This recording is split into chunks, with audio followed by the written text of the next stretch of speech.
What's going on, everybody? Welcome back to Apocalypse Movies and the Fandalorian Club. I apologize for the tardiness. That one is on me. Just about 9-10 minutes late. We're here today to review and talk about episode 11 of Andor, the penultimate episode of this Star Wars series. I've been waiting 11 episodes to say that, and I'm very excited to say it. It's a bummer that next week is the finale, but man, what a setup and what a show this has been so far. But before we get to anything that is Andor, Brian, it is Wednesday. How's your week been? Back in the homestead. How you doing?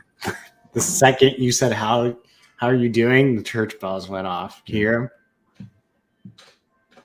I mean, now that you pointed out, yes. Oh yeah, it's just funny because it's like I'm still getting used to like hearing them and stuff. So like I'll be like sitting there and I'll be like, is that? And then I'm like, oh yeah, that happens all day long from 8 to 6. And then I get a freaking symphony twice at 5:10 and like 5:15. Other than that, good. I have a Christmas tree up with the light on. Gives me a little extra light for my podcasting. Because it's right. It kind of looks the same. I know it looks exactly the same. If you turned it off, I would see a difference, but I don't see a difference. So. But yeah, do your lights have a remote? No, I have to plug it in and out. It's not a big deal. But yeah, just chilling, hungry. But I don't know what I'm making for dinner, so that's the problem. We'll see. Do you even have food at your apartment? No, I do. Forever. I'm craving. I went shopping like 2 days ago. I'm craving like pizza, like bad for you pizza. Yeah. I really wanted pizza too, but I still have sensitivity in my mouth from my dental surgery last week. So I've been on a very soft food diet, which sucks. And then chewing in the back of my mouth, so I have to eat like soups and smoothies, obviously, but a lot of rice dishes, noodles. Rice is bad because if it gets caught. No, because I can pretty much just swallow it. Oh, okay, that's fair. It's very easy. Same with like noodles and brothy stuff. So I'm on an applesauce kick. Came out of nowhere. I don't know. You can't see it, but this is Apple Hill apple cider. Oh, okay. Wait. Let me see if I can. I mean, you did get a lot of it from what I've heard. I mean, like a half a gallon, not very much. But it goes bad in 2 days, so I gotta be chugging the next day. Oh, so you just need to get. It says fresh. It says fresh is fresh, so it only lasts like 2 weeks.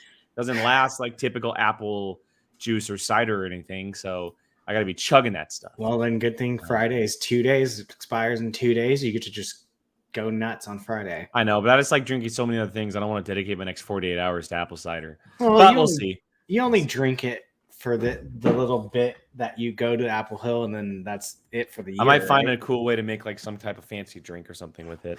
But we'll see. We'll see. I was making Gabby a bunch of espresso earlier, and I made. I am currently, I guess, for lack of a better term, marinating a apple cinnamon bourbon, homemade. Yeah, it's very. I'm super excited. It has to sit for at least a week. They recommended 2, but it has cinnamon sticks and apples and brown sugar and bourbon, and it's just sitting there marinating on the counter. I'm super excited to try it. Are you gonna perfect timing for Thanksgiving? So everyone's gift? Is that going to be everyone's gifts? I wish. That's actually a really good idea, but the problem is it's super expensive to bottle it. The bottling is where that would become super expensive to do, because you're essentially buying. If I like say I was to gift, let's just use POV for an example. You, Jill, Molly, Sean, and Alex. That's 5 bourbon. Send me one. You might like it. You might like it, Brian. I'm telling you. They sell the things. I always see the TikTok videos of people resealing their booze for cruise ships. You can do one of those. Like an opened one? Yeah. So like it's basically like a top that people put on top of like a wine glass that they poured or some other jug that they fake their booze in. So they get like a wine bottle, open it up, pour out the wine, put hard alcohol in. And then on Amazon, they have like little tops that you put on top of it. And then you take like a hair dryer and it Oh, wrap. yeah. If you once you said hair dryer, yeah, because Yeah, I've looked into bottling my own. Like when I make this whiskey, I've looked into doing that, and because it's funny. So I almost gifted Sean a specific, and I was going to write his name on a label and then do that. So I actually looked into it, but it's actually quite expensive for like the bottle and everything. Anyway, Star Wars. Hello, everybody in the chat. Thank you we've so got much for lots of joining us. people. Jane, Gordon, Andy, John, Curtis, Betts. What is going on, everybody? Thank you so much for joining us. Hey, look, Andor episode 11. Not as like a crazy round 2. Not like a crazy episode. Not an absolute ton happened in this episode. It was much of a setup for what we're going to be getting next week with the finale. But we did get some really, really good scenes between, Mon and Val. We got a really good sequence with Luthen. We obviously have the Marva situation, which we will start with here in just a second. But Brian, kind of just immediate reaction. You don't have to go too much in depth because it is our 11th time doing this, and we kind of repeat ourselves on how much we love the show. But what was your reaction to this episode after watching it either this morning or late last night? This was like, I don't know how to describe it. It wasn't like a low point, but it was like a very more like. It's definitely a setup. Yes. Well, yes, definitely a setup. But it's a transition episode. Yeah. There you go. So it was interesting to have it. I mean, it definitely had its moments. Loved the Luthen stuff. Oh, dude, I think that if you didn't like the Luthen stuff, just go away. Dude, that part was awesome. But yeah, very like abrupt turn from last week, obviously. Which, I mean, obviously, you're not going to have like a crazy thing following that last one again. But yeah. I agree. It's I mean, there was some really good stuff in the episode, but it's not for the second to last episode. Sorry, I just got a text message. I was trying to talk. And I thought you were getting distracted by the bells and listening to No, I was reading a text that came through and trying to talk at the same time. Absolutely did not work. But I think it's a very good episode. It was written very well, but there's a certain reason why this episode was crafted the way it was. And I've seen a lot of people talking about how Tony Gilroy wrote and directed this one, which is the first time. I could be mistaken. We've had a lot of episodes. I'm not sure if he directed any beforehand, maybe like the pilot of the first two. But we haven't seen him direct one in a little bit. And he is always so good at like drama and emotion. And he literally punches you in the gut the moment the episode starts, right? And we can get into it. The death of Marva Andor, which is a very big deal. Because we were talking last week about how we thought she was going to go out in a blaze of glory, right? Yeah. The death was shocking, but not in the way we thought. Yeah, we thought that she was going to kind of have that heroic moment where she saved a lot of people or set kind of like the fire under people. And it starts with her death happening off screen, which to a point is a little upsetting, but also it's understandable on how they did that because they have so much ground that they do have to cover with Andor not actually being on Ferrix at the moment. And I'm mistaken. Benjamin Carson directed this. I apologize. Thank you.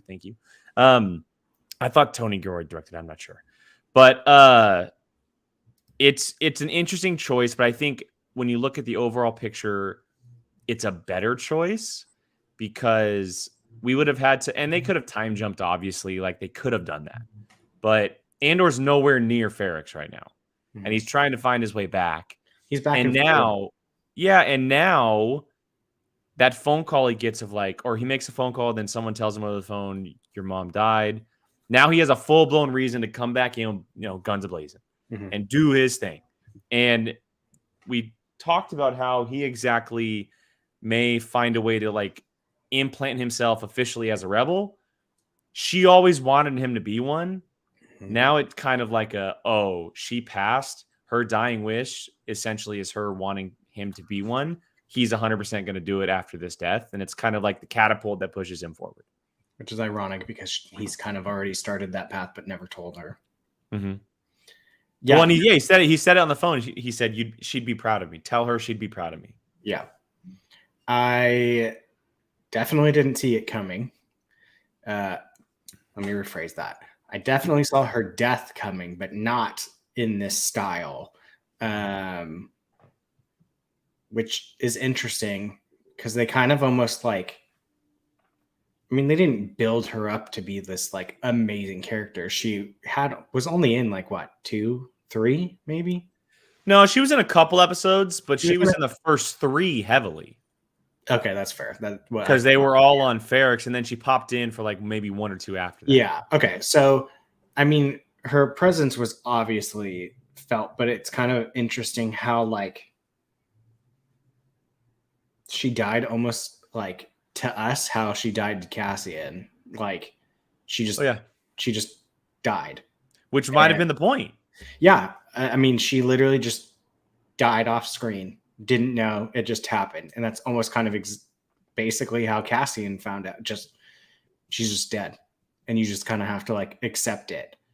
Yeah, because I mean, the way she'd been talking, like I thought she was gonna like freaking go into that building like a suicide bomb using and blow it up. Like, but they kept saying like she's sick and blah blah blah, and she's getting worse and whatever, and that's just literally what happened. And you're just kind of like left going like, oh, okay.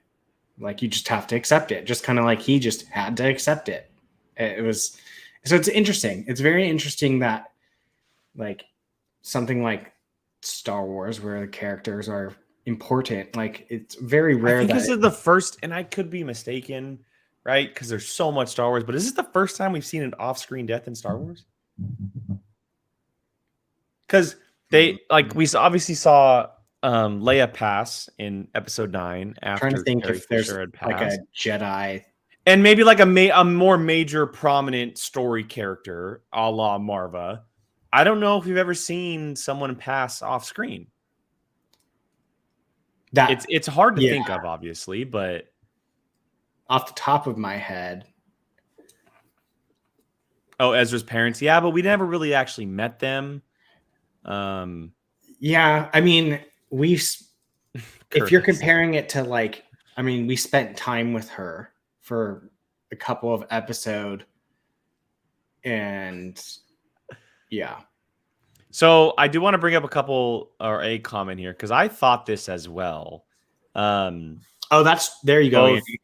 That's fair. Owen and Brew. Oh yeah, Owen and Brew. Okay, that's good call. That's a good one. That's a good one. Gordon and Betts both brought it up, but what are the chances that Marva isn't actually dead? That would be really weird to me. You think? Yeah, and especially the way B2 Emo was acting. Yeah, but maybe he just wasn't. He wasn't brought in. Oh, it'd be terrible. It would be terrible, but it would also be something that they would have to do to make sure that, like, because she's clearly in the fight. You know? Yeah, I was talking about how sad B2, like, yeah. It made me feel, you know what it made me think of that is just so horrible to think about is like an old person that has like their pets and then they just die and then the poor a pet who had lost their owner. Yeah, exactly. Like you have a pet dog or whatever, and then you just pass away and the dog's just kind of like, where'd that person go? You know, like it's just like, because he even said he wanted to say goodbye one time and he was like holding out like I was just, oh my God, that was it was hard to watch. It was hard to watch. Especially because it's like you don't see like droids really getting their like emotional due in Star Wars other than like one climactic scene like L3 freeing the hostage, like that type of stuff. But it was just so sad. I agree. B2 it was hard. He was definitely like the emotional lifeline this episode, just him going through his emotions and dealing with what he had to deal with. I mean, outside of Cassian, she is everything that he had. And I'm forgetting the name of the character that The was friend. there to kind of help Yeah, him. I was trying to think of it too. I couldn't think of it. Yeah, he and someone in the chat will put it, but And he was at first when he was like, no, we're leaving, etc. She's gone, and then he finally said, okay, Brasso, thank you, Andy. He finally said, okay, one night, and gave him. He needed the grieving period, and he needed the grieving period. He looked genuinely upset too. Like, if you're faking it, like I don't know. He just genuinely seemed like he was like sad and upset. So yeah. All right, let's get off the sad train because that's just hard to talk about. They turned her into a brick. Well, yeah, I mean, that's an interesting funeral aspect of Ferrix, which, we know in Star Wars that each culture has a way of celebrating life. And in this way, they turn you into a brick to essentially build what then comes after for the I think planet. Andy kind of said it. I hope someone throws a brick. I think everyone's been thinking that one. Like, I want to see someone like be like, but how are we going to know that it's Marva? Like, I think it's the symbolism of it would be enough. Yeah, like maybe they focus in on this one brick, and this brick gets thrown through a window and is tied to a bomb, and boom. Like, if I see someone walking up to the station and they're like tossing a brick in their hand, I'm gonna assume that's Marva, even if it's not, and they're just throwing 100% brick 100% into the window. Yeah, no, I think and it would still be a way that she could kind of start the rebellion on Ferrix, right? If she still blew up the hotel even as a brick. She's not conscious anymore, but she blew it up as a brick. Yeah. Could be very interesting. It's interesting. It's very interesting. Yeah, it's very interesting. All right, so outside of everything that with Marva, let's go ahead and get to Mon, which not a whole lot happened with Mon Mothma this episode, but the scene that we did see here was actually quite important. We saw Val again inside the Mon headquarters, if you will, and they are overwatching Mon's daughter be super cultish. She is inside the Chandrilla cult. She's just head first inside this stuff, and she is completely locked in on all of the culture aspects of Chandrilla, and that could culture. Yeah, exactly. And that could be leading towards an arranged marriage, something that she could agree on if she's all in on this type of culture. But yeah, I mean, Brian, what are we thinking? Because this, look, we've all been asking the question of, okay, how does Mon become Mon Mothma, right? How does she become this rebellion leader who seems to have nothing around her, doesn't have any family ties at the time that we meet her? How is she pushed out of Coruscant? Why does she have no ties? And they're very slowly inching our way into explaining that it could all go back to the decisions made by her daughter, and what she is doing, kind of how she is attaching herself to an ideal that Mon had left behind a long time ago. And even Val comes in and says, that is awful. That's terrible. What are we going to do to fix this? Which I love their relationship, by the way. I love that I remember talking a few weeks ago when it was revealed that they were cousins, and I love the fact that they are continuing to show them together. I'm really, really happy with that choice now, seeing the relationship more fleshed out and kind of how they bounce off of each other, especially in this episode, obviously for a reason in, the daughter making the decisions that she's making. I'm interested. I don't know if it's going to happen next episode, next season, but it really does seem like the cord is about to be cut, and Mon is going to have completely no ties to no family anymore, which is going to be very emotional. Yeah. The daughter is just the worst. She's just the absolute worst. Like she's one of those kids that you just hope you never had, because you're just like, oh my God, you're just so annoying. Like, yeah, it's just, and then I just feel so bad because she just sits there. She can't do anything about it. She's just literally sitting there watching. Like, she's like, my daughter is being sucked into this, and there is nothing I can do. And even Vel says, like, is Perrin pushing her? And she's like, no, Perrin's not, doesn't even care. Like, she's literally just doing this on her own. And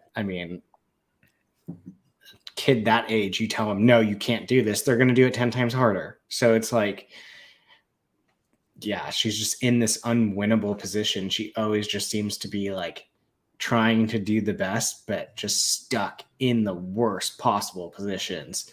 God, I love her story though so far. She's just so. I agree. I just like, want more of it. So do I. Like, I literally saw someone put on Twitter today, like, after season 2, like, they should literally just follow her through the original series. Like, do like 3 seasons of just like, what is she doing during A New Hope? What is she doing during Empire? What is she doing during Return of the Jedi? Well, we saw her in Return of the Jedi. Okay, well, that was just the example. But it's just like, I mean, what is she doing during Rebels? How about that? Sure. She's just so interesting, and her character, it's just a testament to the character being so minimalistic in movies, and you knew her importance, but now you're starting to see like all these things, and they're making her story so good, and she's going to end up being one of those characters that is, I don't want to say synonymous with Star Wars, but like one of those high up characters where you say their name and they're probably going to know who they are, like off the bat. So yeah, her story is great. I'm still very curious to see at some point she's going to have, her family is either going to be gone, or she's going to leave them, or they're going to die or something like that. There's going to be some definitive line in the sand where this relationship is no more. And that's what I'm interested to see. I mean, I don't expect to see it till next season, because you have 1 episode to do all that, unless she just goes like, I'm done with you, and just leaves and goes back to Chandrila. I don't know. I think there's a good chance we see Lita. Thank you, everyone in the chat who said her name.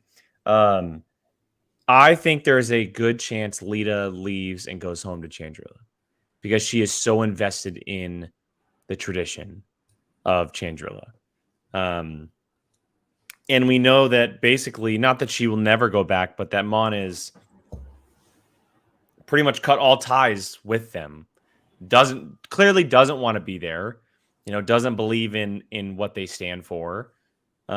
She's trying to fight the fight from Coruscant and has kind of made that her home. And it very much could be the fact that Mon maybe gets outed, or she has to desert Coruscant and maybe has to leave her family behind, which is kind of where I was at the beginning of the season, or more towards the middle. But now I'm more in the camp of thinking that her daughter's going to leave and that she'll never see her daughter again. And that's the moment that Mon realizes, I've officially lost everything. Time to fight, I mean, it's funny because we didn't really think about it. It was like so much of just like, they're going to die and that's going to be the end of it.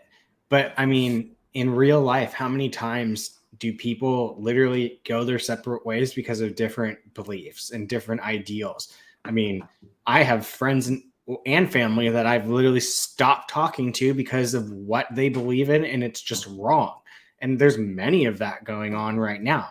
So they don't need to blow up in the Death Star or freaking get annihilated off the face of the earth in order for them to just be gone. Like they can literally just buy into this full fascist thing, and then which is complete opposite in the ideals of Mon, where she's just like, you know what? I can't do what I need to do with you guys. Like, I'm out. And just literally. Brian, I don't know if you know, in chat, please mention it if you do know. Do we know who or which group of people basically founded Yavin 4? Do we know? Well, not. I mean, it's always just been like has it ever been? I don't think it's ever been officially said anywhere, because we've always caught up with someone already being there. I think that's what you're gonna learn next season at the beginning of next season. That's what I'm starting to think so too, but that's why I think Luthen's gonna be the one that sets it up. That's what I think too, I said that last week and you told me no.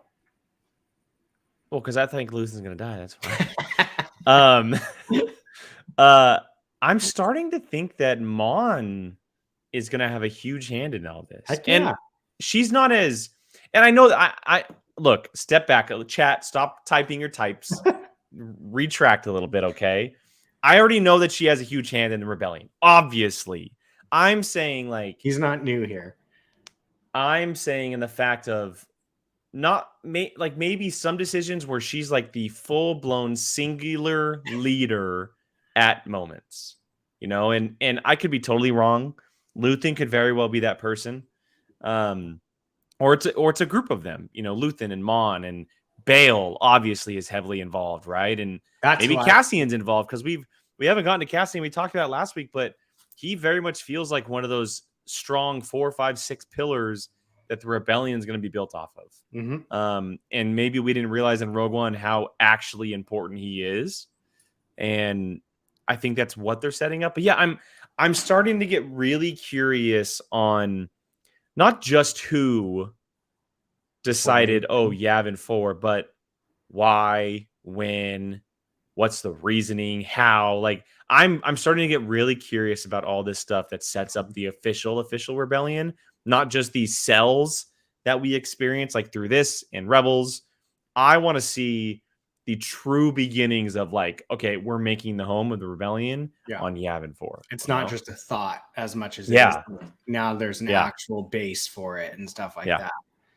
I mean, again, I said it last week. This is one of those things where it's like, or no, I said it on Monday for Tales of the Jedi, where it's like, there's so many little things in Star Wars that are important that you can just gloss over because it's just something you can just look over and go through. But if you want to tell a story about it, it's going to be dope. Like, never did I think, well, maybe not never, but never in my importance of Star Wars did I ever think like, how did they get on Yavin 4? Like, where did this even start from? We're going to see it. It wasn't something that like immediately like jumped. They were just there and you just accepted it. But now it's like, okay, well, how'd you get there? And then you tell the story and you're like, oh, like this is interesting. Like you buy into it and stuff. That to me, like I said, it's one of the best things about Star Wars, and Star Wars always does it really well. Whenever they have a little niche, they can just expand into this huge thing. Couple comments I want to bring up while we're here. I like John's a lot. It was the Guatemalans. Yes, John, you are correct. You're 100% correct. Absolutely. Name one. Jane makes a good comment here. Good point. They went from I think that's meant to say Dantooine to Yavin. Yeah. It's funny. I actually literally just read that Dantooine and didn't even notice that there was no "een." Yeah. So and Jane could have a big point here. We're already jumping to Yavin, but what about Dantooine? Maybe like that's where Bale is. Yeah, like we clearly they go somewhere before Yavin, so maybe we're jumping too far ahead of ourselves, and we need to be thinking about Dantooine. I mean, I'm sure that there's little cells everywhere. Like well, we saw that's why I mentioned Rebels, because in Rebels they mentioned I think it was like maybe season 2, late season 1, that the Ghost crew became a Rebel cell. Yeah, they were a mobile Rebel cell essentially.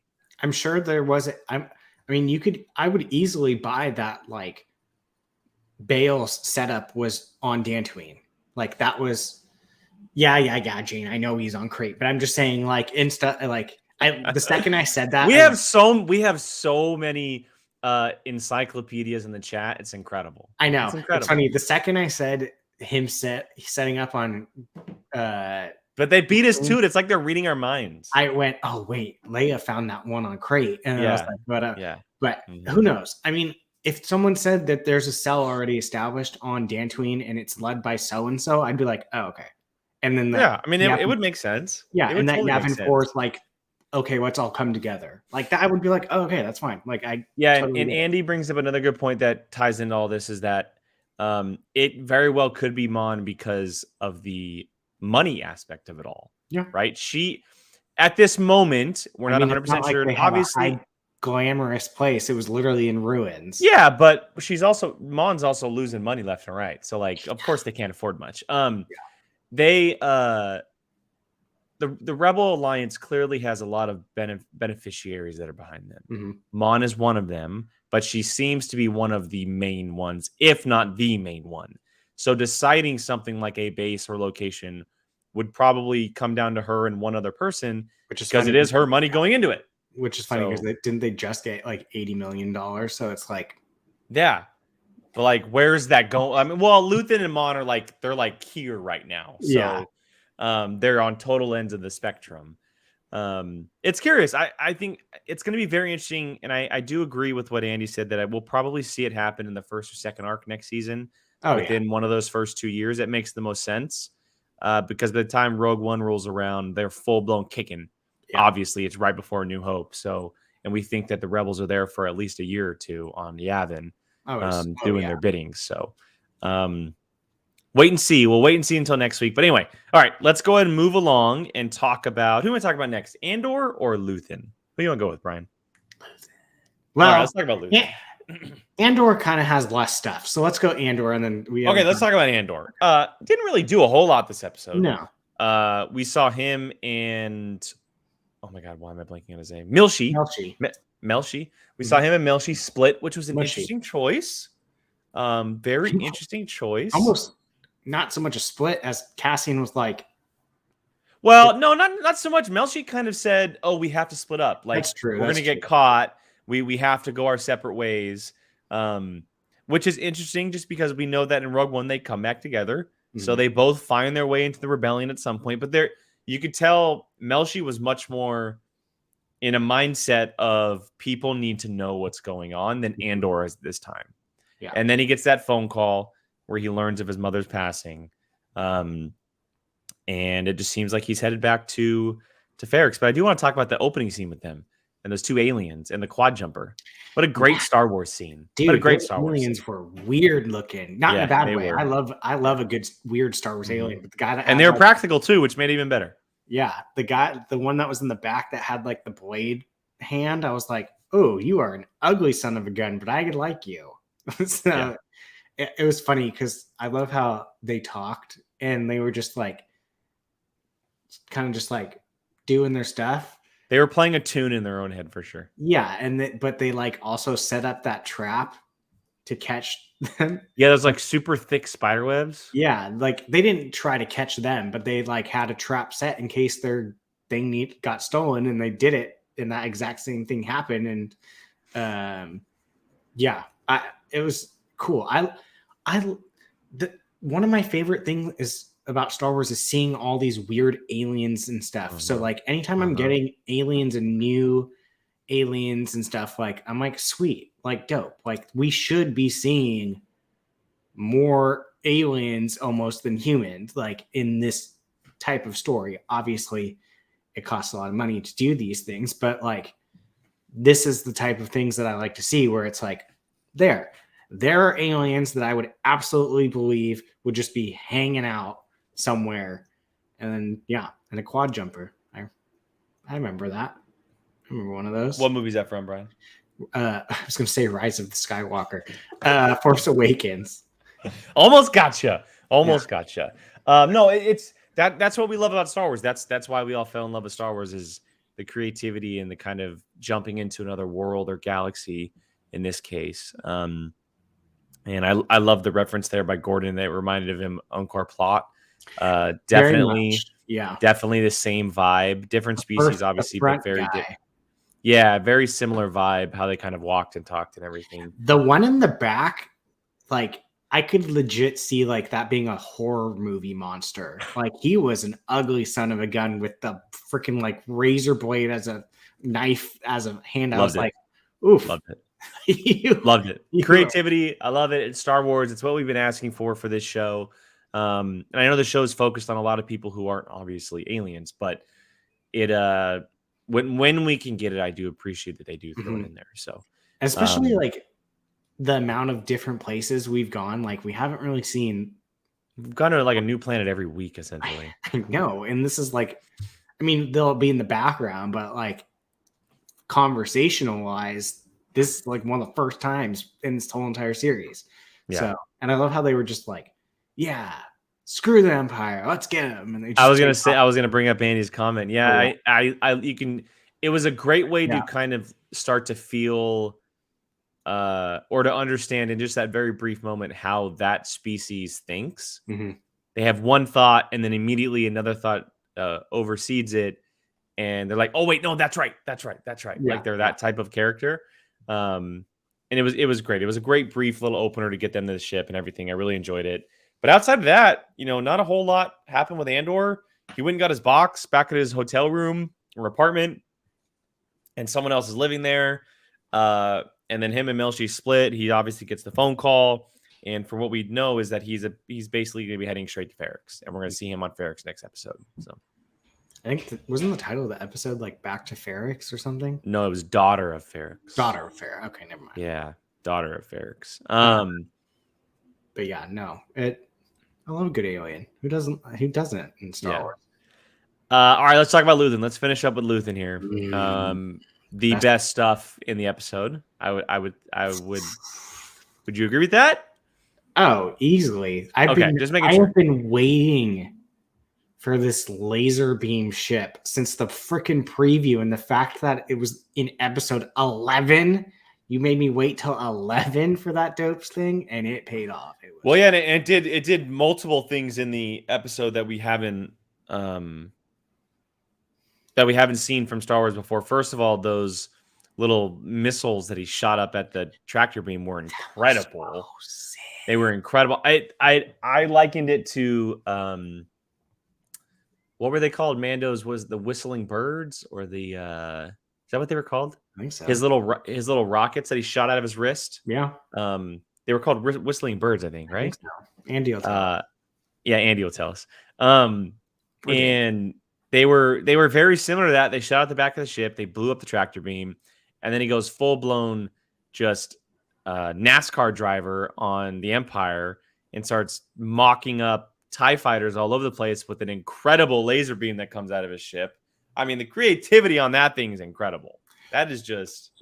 I saw someone on Twitter be like, "Oh, so this is where the Star Wars budget's been in Andor," and I was like, "But if that's the case, then it's working because it was freaking awesome." And I just love like how he's like, Stellan Skarsgård is so good in this. He's the best part of the show. He's the best part of the show. Oh my god, every time like he's there, I'm just like, yes. Like it's just like you're gonna get like this angry like performance that he's always giving, and it's yeah, I loved it. I didn't realize that ship is an old concept art for the Imperial. I think it's Darth Maul's old ship. It was an old concept art of what the Star Destroyers were originally going to look like. Oh, well, that makes sense.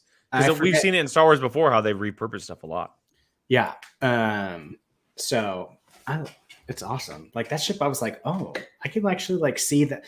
And it not being like a warship, like it was more of like that security. Well, it caught the Empire off guard because it's been outfitted much more than the ship is supposed to be. Yeah. I dug it because I actually like it was a weird looking ship. Obviously, it had 3 giant satellite dishes, but like it kind of being like a patrol thing. Like I was like, oh, okay, that makes sense. It makes sense and it looks cool. Yeah. But yeah, no, he murked those TIE fighters in the front of that ship. It was so worth the wait. Luthen's the best part of the show. He's the best part of the show, hands down. And then when he goes to see Saw, it just gaslights. We were for a second, Andy, and then I caught on to what Brian was talking about. Oh yeah. Yeah, no. I was talking about Luthen's ship. You were talking about the Star Destroyer like ship, and then I was like, "Oh wait, Brian's talking about the Star Destroyer ship." So let's revert back to the Star Destroyer ship. Yes. And then he goes and gaslights Saw, like the hardest gaslighting you've ever seen. Well, he did it before that scene, but yes. Yeah. Correct. but like literally just like gaslights him. Dude, Luthen is an ultimate badass. He puts Yeah. Saw in his place. Like, not very many people can do that. I mean, he literally played on his paranoia. Like he literally knew all of the things that he was paranoid about and gaslighted him into starting to get paranoid and to buy into what he was doing. It was just like, oh, he's just so good at like what he does, and the character, it's a masterclass right now. All these actors in this show, and yeah, Luthen is just, every time I see him, like I'm like, yes, something dramatic is about to happen. Because whether it's that meeting with the spy or freaking Is it Lonnie? Yeah. Just anytime you see him, like it always seems to be like this dramatic performance, and it's just like, yes, yeah, he's great. His character is being done so well, and it's so believable. Excuse me, that he is one of these pillars. Yeah, I agree. Setting up I'm talking too much because now I'm getting the hiccups. You're good. You're good. Yeah. Oh, Pillars of. I was just gonna say Pillars of the Rebellion. Yeah. I wanted to bring up this comment because he said it a couple times, and this is interesting. Betts believes that Luthen is a former member of the Jedi Order.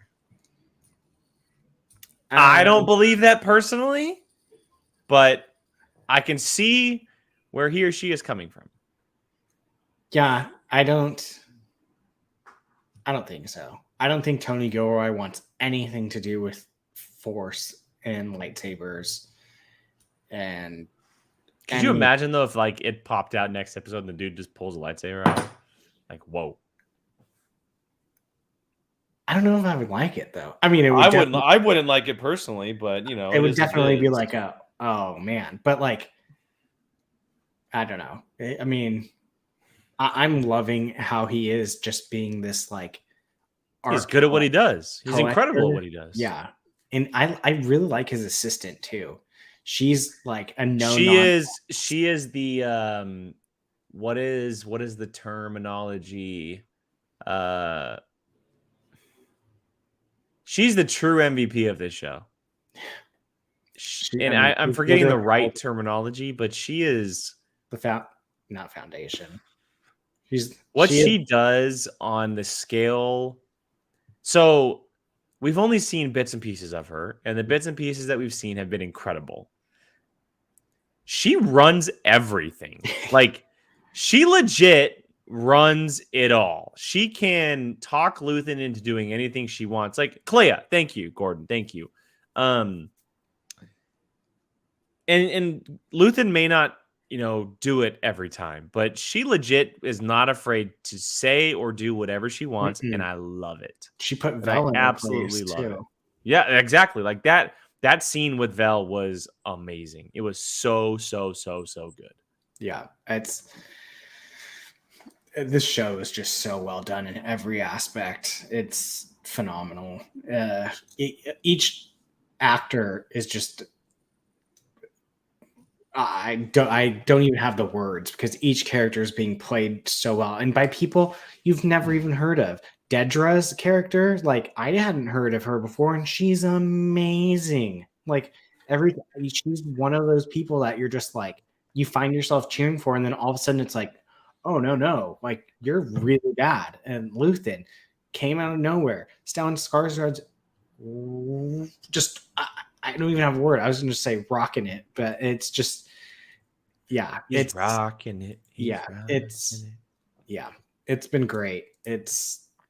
Well, Brian, we only have 1 week left. I know. And then we don't have Star Wars for a month and a half until Bad Batch. Well, Mando's like what? March? I think they said. Bad Batch is in January. Oh, is it really? Yeah, that January comes before March, which is why I said it. So, there's not that. I wonder, they're not going to do as many episodes before it then, huh? Well, 12. I would imagine it's probably close to 12 episodes. It was, I think it was 16 last time. I think Bad Batch, the first season, was 16. I would think somewhere around that same rate, 12 maybe, would be a good number for season 2, and that would put it around that March area, March, April. But yeah, I don't think. Huh? I was gonna say Pedro Pascal is gonna be busy for the first couple months. Well, yeah, he has The Last of Us in January. Then he's got Mando in the spring, and he's been casted in a couple movies as well. The dude's a G unit though. So Star Wars is doing really well right now with everything that they're doing. Next year's gonna be wild. Yeah, it's been wild. They're taking leaps and bounds in the right direction, in my opinion, especially with this show. Like, I mean, this show has no Force, no lightsabers, no Jedi, and it's one of the best things they've ever put out. Like, it's incredible. Now, give me this with Solo. Oh. Unfortunately, that'll never happen. Don't say because Lucasfilm sucks. No, I'm just kidding. Don't say that. Just kidding. They just they're afraid to take chances sometimes. One last question or one last comment here before we wrap the show up. Jane says, I think they will just air the same time, and they would both end around Celebration. The only reason why I'll disagree with you, Jane, is because Marvel is also owned by Disney, and that is also Disney Plus, and they have about 3 television shows coming out next year too. So Secret Wars is probably going to run around the same time as Mando. Oh my God, Mando and Secret Wars at the same time, and the Wasp. Well, Ant-Man will probably be before Mando. I'm thinking Mando starts that would be like all March. Do you realize that? Well, Ant-Man's in the middle of February. Oh, is it? It's February 17th. Yeah. Oh, I thought it was a March date. No, it's February. Oh, sweet. I think what's going to happen is Bad Batch is going to be in January. Mando and Secret Wars is going to be March, April. Loki is going to be June or July. And then Echo is going to be in the fall. And then you throw Ahsoka probably... Ahsoka's going to be probably like September, October. I was going to say, whenever this started this year, September, October... Yeah. I would say Ahsoka's probably going to be the fall show for Star Wars next year. Yeah. I mean, if you're throwing Mando at the beginning when it's consistently been that end of the year, you have to have something big planned to take that spot. Yeah. So. And Andy, to your comment, I definitely think that they have found what works. Star Wars on Wednesdays, Marvel on Thursdays. Oh, thank God. I know that it's been back and forth quite a bit. Like originally it was Fridays and then it was both Wednesdays, but I think that they have figured it out. Star Wars on Wednesdays, Marvel on Thursdays. I think that works really, really well. I mean, just as a fan, I don't want to have to watch Secret Invasion and Mandalorian on the same day. Yeah, because it also takes. I don't want to do that. It's too much. Like I need to absorb. Well, Miss Marvel was never talked about because Obi-Wan was being talked about. Yeah, 100%. And which was the better show? Miss Marvel. Obi-Wan had better moments, but Miss Marvel overall was a better show. Yeah. When it's like that, I need a day to absorb the scale of what's going on. So like putting them both is just a little much. Yeah. To Bet, I would love to bring up all these comments, but it's a lot. Brian, if we want to read them, we can. I don't even know where it starts. I believe it's regarding Luthen. It starts here. Okay. Let's see. Here's your next episode. Luthen's speech is known as a former member of the Jedi Order, calm, kindness, kinship, love. I've given up all the chance at inner peace. I've made my mind a sunless place.